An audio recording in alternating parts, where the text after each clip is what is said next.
គិតយ៉ាងណាកន្លដេកព្រួយ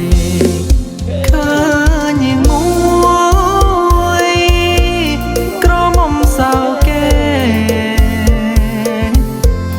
ត្រូវការអ្នកថែតនគេចូលឆ្នាំ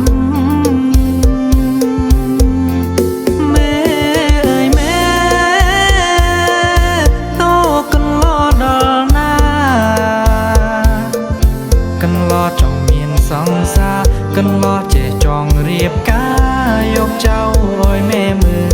កំដរមេអបសូ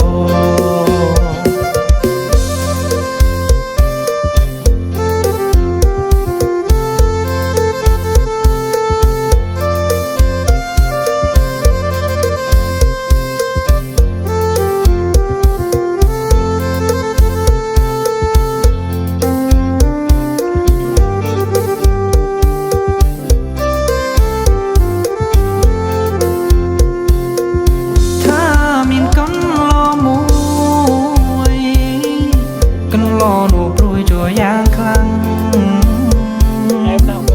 ដេកដកដង្ហើមធំកន្លោដេកយំចង់បានប្រពន្ធឃើញកន្លោក្រមុំក្នុងភូមិគេកាអង្ហើយកន្លោរងាអបក្នយ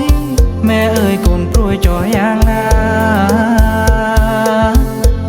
គេមានស្នេហា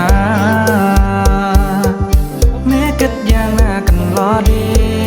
កព្រួយឃើញមួយ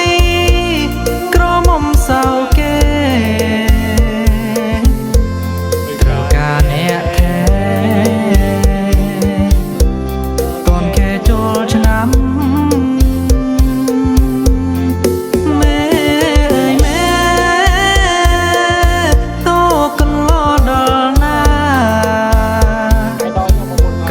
ចង់មានសង្សារកន្លោះចេះចង់រៀបការយកចៅឲ្យមេមើល